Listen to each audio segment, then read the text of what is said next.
Jax's revenge domain. The email that changed everything hit my inbox at 7:03 a.m. with a subject line that made my coffee taste like dirt. 2025 compensation alignment. Tiered sustainability. Focus.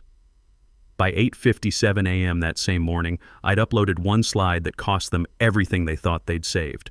But let me back up. Name's Rick Patterson, 48 years old. For 15 years, I'd been the guy keeping Hartwell Financial Group from stepping on financial landmines. Senior Asset Risk Director, fancy title for the person who reads the fine print while everyone else shakes hands and pops champagne. The night before the email, I was still at the office at midnight. Not because I'm some workaholic, but because legal was pinging us about clause exposure on a deal that should have been wrapped up weeks ago. The CFO's voice cut through the glass wall of his corner office like he was announcing the apocalypse. Why is legal still asking questions about this? I thought we cleared everything. I didn't look up from my screen, just kept scrolling through the covenant audit logs I'd been reviewing for the past hour. My security badge still hung from my belt, half forgotten after Finance's little New Year surprise that morning. That building at night, it's a different world. Just me, a busted coffee machine that's been broken since Obama was president, and the steady hum of servers backing up all our debt structures. Every risk flag, every protective clause, every financial skeleton we'd stuffed into offshore shell companies over the years. I knew them all like old scars because I'd put most of them there. Not as traps, understand, as lifeboats. Problem is, lifeboats only work if you remember where you parked them. For 15 years, I'd lived in the footnotes of their fancy presentations. Senior Asset Risk Director sounds impressive until you realize it means you're never on the opening slide, never mentioned at earnings calls, never invited to the victory dinners. But when some forgotten clause was about to blow up a merger, guess who got the midnight phone calls? Rick, can you check something for us? Always after the fact. Always a little desperate. Always assuming I'd drop everything to save their bacon. And I always did. Until January 2nd. That's when Finance pushed out their discipline realignment memo. You know corporate speak. They never just say what they mean. This was code for we're freezing your salary because you saved us too much money too quietly. Here's the kicker. One name was listed directly in that memo. Mine. Everyone else got vague department-level warnings about expectations alignment and performance optimization. But me? I got called out by name. Senior Asset Risk Director flagged for inconsistent deal expectations. Inconsistent. That word still makes my blood pressure spike. The inconsistency they were talking about happened just before Christmas. There was this biotech deal, $14 million credit facility that had Finance practically dancing in the hallways. They'd put together slide decks about emerging market verticals and strategic pharmaceutical partnerships. Real pretty stuff. Problem was, I actually read the paperwork. Not just the executive summary, the real paperwork. SEC Form 10Q filings, footnotes, the boring stuff nobody else wanted to touch. And buried in there, I found something that made my stomach drop. The biotech partner was under federal investigation for reporting irregularities. Not the kind of thing that makes headlines, but the kind that makes regulators very interested in who you do business with. I flagged it. Finance pushed back hard. It's just an inquiry, Rick, nothing material. The CEO called me overcautious. Legal backed me reluctantly, probably because they didn't want their names on anything if it went sideways. I held firm, blocked the deal. 3 weeks later, that biotech company's stock dropped 72% in a single day when the investigation went public. Had Hartwell signed that credit facility, we'd have been listed as a major counterparty in every news story about the scandal. Instead, nothing. No exposure, no emergency board meetings, no PR crisis management, just silence like it never happened. You'd think saving the company from that kind of disaster would earn you a thank you. Maybe a bonus. At minimum, job security. Instead, I got a salary freeze and a memo telling me my expectations were inconsistent with company vision. I read that memo 3 times. Not because I didn't understand it. Hell, I could smell the passive-aggressive tone from across the building.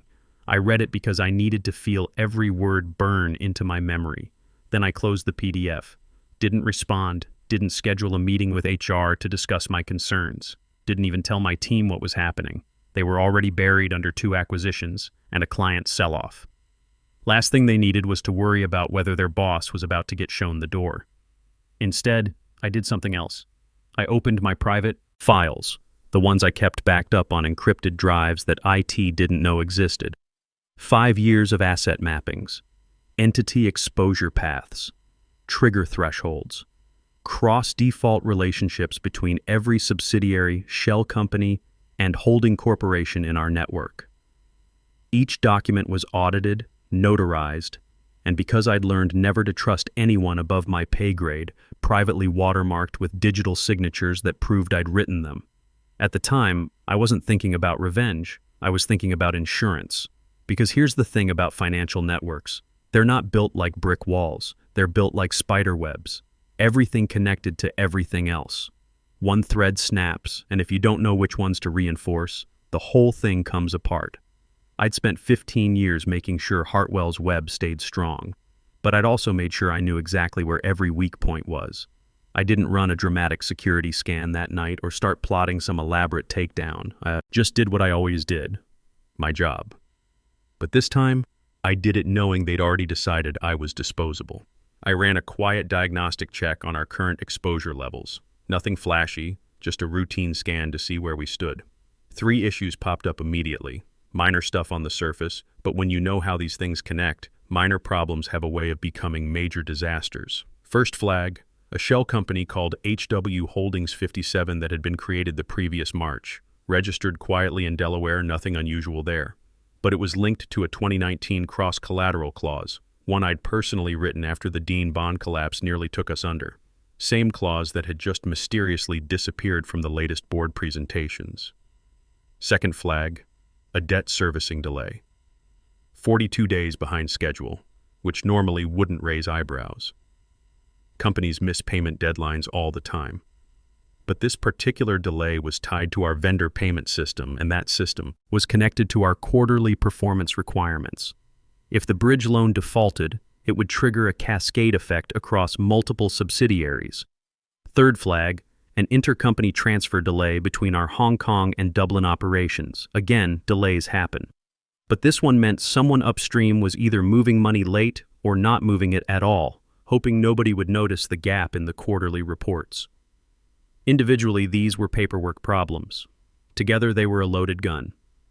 I documented everything, time-stamped it, and uploaded a clean diagnostic report to our internal risk archive. Then I did something else. I pulled up the full asset interlock schedule, the master document that showed how every piece of our financial network connected to every other piece. 5 years of careful mapping, cross-default triggers, subsidiary relationships, bond obligations, all the invisible wiring that kept Hartwell's debt structure from collapsing like a house of cards. I uploaded a read-only version to the company's global audit folder, not to overwrite anything or set off any alarms, just to make sure it existed in the system, time-stamped and authenticated. Then I encrypted the original file under my private security key and archived it to an external drive, not to steal anything or prepare for some corporate espionage scheme, just to remember. Because in 15 years of building these protection systems, I'd learned one thing. The people who benefit from your work are usually the first ones to forget you built it. I packed up that night like it was any other night. Laptop, charger, a few personal files on a zip drive, nothing dramatic. I logged out of my system at 9:42 p.m. and walked to the elevator. Most of the building was already dark. My team had gone home hours earlier, probably assuming I was just pulling another late night to stay on top of things. They had no idea their boss had just been marked for removal. I didn't slam doors or leave angry notes. Just rode the elevator down to the parking garage and drove home to my apartment, where I'd been living alone since the divorce 2 years earlier. My daughter Sarah was finishing her sophomore year at Northwestern, psychology major, dean's list, everything I'd hoped for when I started saving for her college fund 18 years ago. My son Jake was a junior in high school, already talking about engineering programs. Both kids lived with their mother in the suburbs. I got them every other weekend and Wednesday dinners when my schedule allowed, which, thanks to Hartwell's constant crisis management, wasn't as often as any of us wanted. The divorce hadn't been ugly, just inevitable. 15 years of 60-hour weeks and midnight emergencies had worn down even the most understanding spouse. Lisa had been patient longer than I deserved, but eventually patience runs out. We stayed friendly for the kids' sake, but I knew the long hours at Hartwell had cost me more than just my marriage. Now, it looked like those same long hours were about to cost me my career. The next morning, I got to the office early like always. Grabbed coffee from the place across the street because our office machine had been broken for months and nobody seemed interested in fixing it. Checked my email while standing in line, just routine stuff. Nothing about the memo that was about to blow up my day. It wasn't until 7:03 a.m. that my phone buzzed with the notification that changed everything. Internal memo. All staff. 2025 compensation alignment. I almost deleted it without reading. We got these corporate announcements all the time, usually just HR reminding everyone about policy updates or new diversity training requirements. But something about the subject line made me open it. 8 paragraphs of corporate speak. Refocus initiatives, adaptive performance metrics, sustainability alignment. The kind of language that says everything and nothing at the same time. But buried in paragraph 6 was the line that made my blood run cold. Due to inconsistent expectations and impact delivery variance, Senior Asset Risk Director compensation will be frozen until further notice. Not certain personnel, not performance review pending, my actual title, my actual job. Called out specifically while everyone else got generic warnings about departmental optimization. I read it again to make sure I wasn't hallucinating. Nope. There it was. Rick Patterson, 15-year veteran, the guy who'd just saved them from a multi-million-dollar scandal, was being publicly disciplined for doing his job too well. I stood there on the sidewalk outside the coffee shop, holding my phone like it might suddenly apologize and take it all back. People pushed past me on their way to work, everyone rushing to start another day at jobs where they probably didn't get stabbed in the back for being competent. That's when I knew they'd made their first mistake. They thought they could embarrass me into quitting quietly. They were about to learn why that was a very bad assumption. I got to my desk that morning with my head spinning. 15 years of loyalty, and they repaid it with a public execution disguised as corporate policy. I sat down, opened my computer, and tried to focus on the quarterly risk assessments that were due by noon. But my mind kept drifting back to that memo. Around 9:30, Jennifer Roberts from finance stopped by my cubicle. Jen had always been straight with me, never played the corporate games that seemed to consume everyone else in management. "Hey, Rick," she said, trying to sound casual. "I guess you saw the compensation memo this morning." I looked up from my monitor. Hard to miss. "Listen, I just want you to know it wasn't my call. The decision came from way above my pay grade. I appreciate that, Jen. But here's what I don't understand. They froze my salary for doing exactly what they pay me to do." She shifted uncomfortably. "Look, between you and me, there were some concerns about the biotech deal. Some people felt you were being too conservative." Too conservative? I almost laughed. That company lost 3/4 of its value in 3 weeks. If we'd signed that credit facility, we'd be front-page news right now for all the wrong reasons. I know that, you know that, but apparently saving the company $2.8 million doesn't count as much as it should.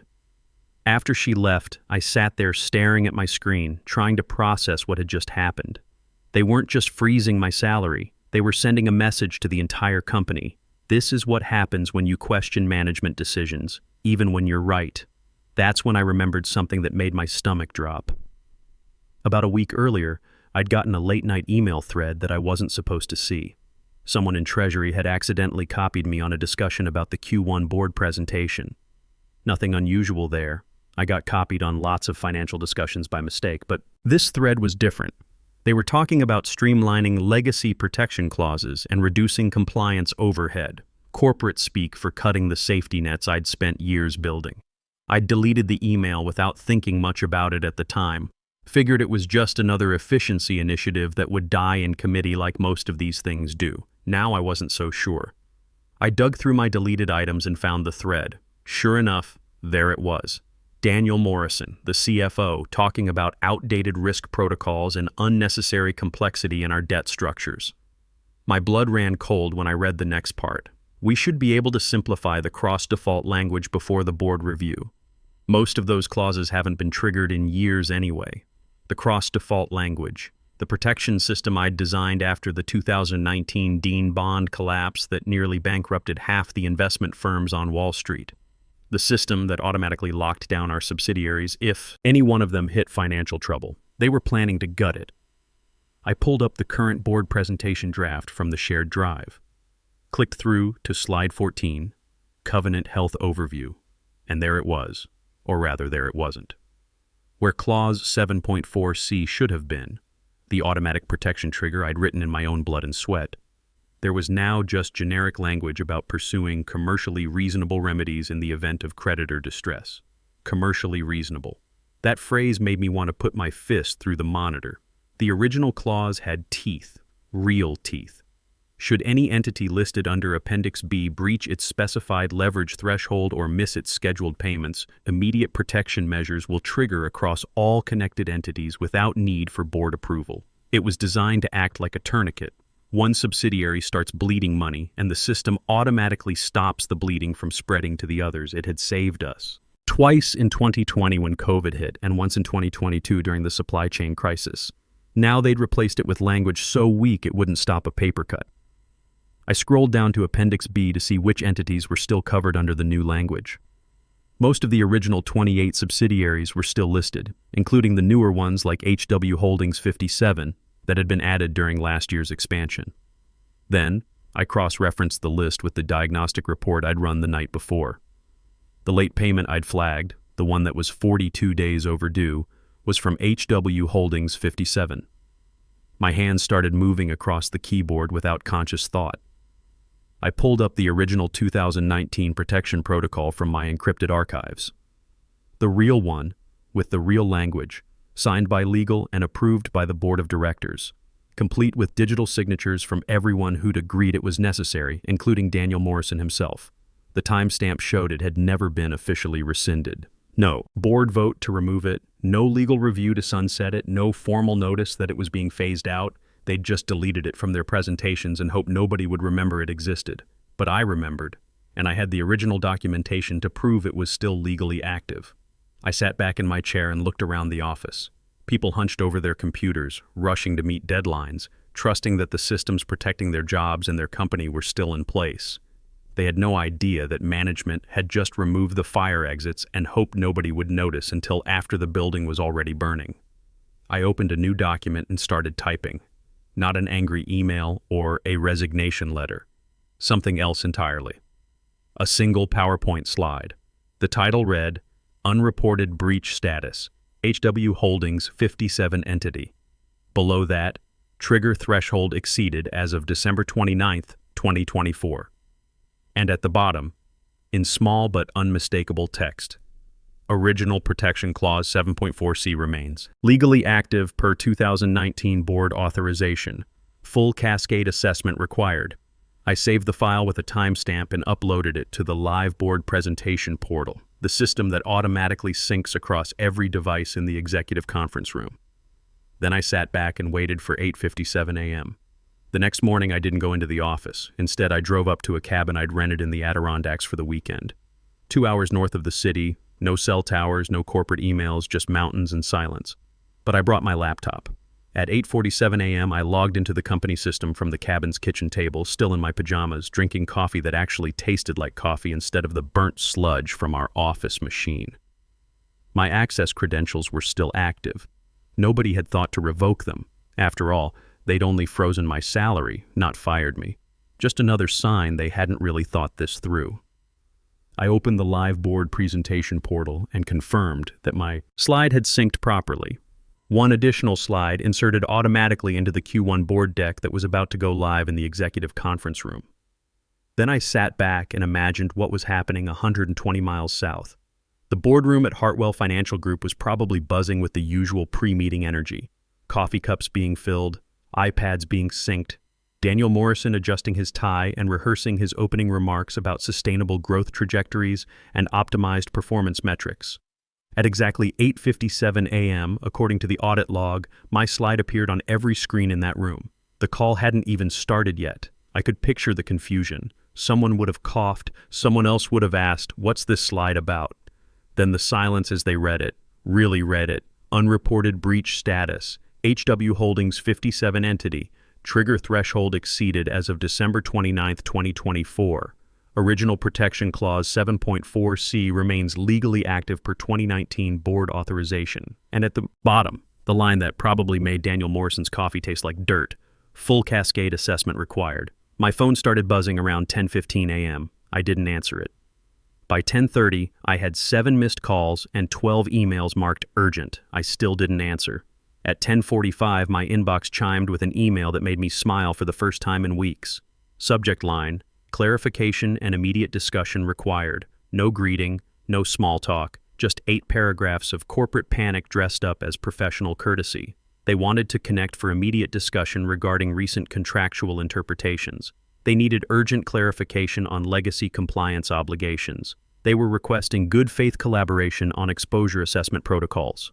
Translation: we didn't think you'd remember the protection systems you built. We didn't think we'd need you again.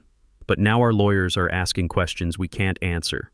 And we're realizing we just stepped on a landmine while wearing tap shoes. I didn't reply immediately. Instead, I pulled out the original 2019 contract documents and found the section I'd been hoping they'd forgotten about. Section VI-A, subsection 12. In the event of unreported breach discovery tied to executive oversight or concealed liability exposure, all protocol authors of original protection provisions shall be compensated according to Schedule B emergency valuation procedures. Schedule B was the clause that assigned compensation to anyone whose protection systems got triggered after management tried to disable them. It was designed to prevent exactly what had just happened: executives trying to remove safety systems for short-term profit. They'd signed it. All of them, including Daniel Morrison. I copied the relevant section and pasted it into a reply email. Nothing else. No explanation. No demands. Just the legal language they'd agreed to 5 years earlier. Then I added 2 sentences. My banking information remains unchanged. Please confirm timeline for Schedule B compensation processing. I hit send and closed the laptop. The reply came back in less than 20 minutes. We are reviewing Schedule B protocols immediately. Thank you for bringing this to our attention. Translation: our legal department just explained how much this is going to cost us, and we're not happy about it. 3 days later, I got a wire transfer notification on my phone. The amount made me sit down hard on the cabin's front steps. $875,000. Not quite the 7-figure payout from my fantasies, but enough to pay off my mortgage, fund both kids' college educations, and take early retirement if I wanted to. More importantly, it was acknowledgement. Official, documented, legally binding acknowledgement that I'd been right and they'd been wrong. A week later, I got a call from Patricia Williams in legal. Rick, I thought you should know that Daniel Morrison is taking an extended leave of absence. The board has asked Elizabeth Harper to assume CFO duties until further notice. I appreciate you letting me know. Also, she continued, there's been some interest from competitors about your availability. Seems word got out about what happened. 3 different firms have called asking if you might be interested in consulting work. After I hung up, I walked out to the cabin's deck and looked out over the frozen lake. The mountains were quiet, but not empty, just peaceful. My phone buzzed with a text from Sarah. Dad, Mom told me about your work situation. You okay? I typed back, more than okay, sweetheart. How's school going? Good. Hey, did you really cost your old company almost $1 million with a single PowerPoint slide? I laughed out loud. Where did you hear that? It's all over LinkedIn. Someone posted about it anonymously, but Mom figured out it was probably you. She says to tell you she's proud of you for standing up for yourself. I stared at that message for a long time. Even after the divorce, even after all the missed dinners and weekend work emergencies, Lisa was proud of me. Maybe I'd been approaching this whole work-life balance thing wrong. Maybe the problem wasn't that I cared too much about my job. Maybe the problem was that I'd been working for people who didn't care about me. I opened my laptop one more time and typed out a simple email to HR. Please accept this as my formal resignation from Hartwell Financial Group, effective immediately. It's been an education. 6 months later, I was sitting in a coffee shop near Northwestern University, waiting for Sarah to finish her psychology seminar.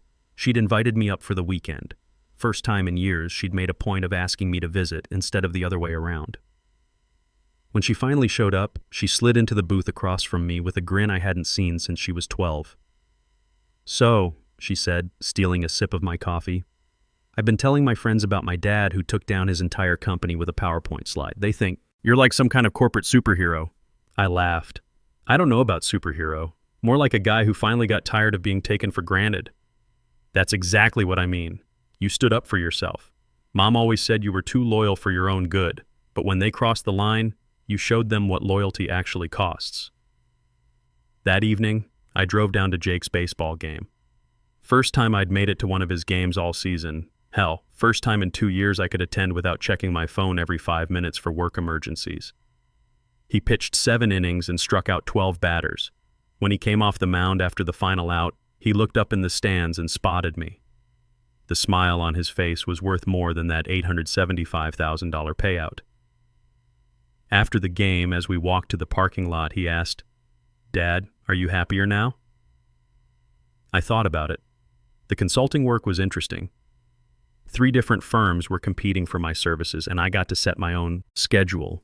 No more midnight crisis calls, no more being blamed for doing my job too well. "Yeah," I said. "I think I am. For the first time in a long time, I'm working on my own terms." He nodded like that made perfect sense to him. "Good. You deserve better than how they treated you." Driving home that night, I realized something. The revenge had been satisfying. Don't get me wrong, watching Daniel Morrison try to explain to the board why he'd deleted critical protection clauses without legal review had been worth the price of admission.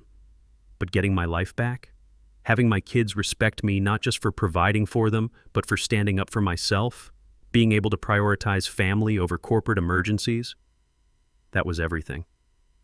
I pulled into my driveway and sat in the car for a moment, looking at the house I'd been able to keep thanks to that payout. Tomorrow, I had a consultation call with a firm in Boston that wanted to upgrade their entire risk management system. Next week, I was flying to Sarah's campus for her senior thesis presentation. The revenge had been the beginning. But this, having control over my own time, my own choices, my own worth, this was the real victory. I walked inside, made myself a decent cup of coffee for the first time in 15 years, and started planning the rest of my life.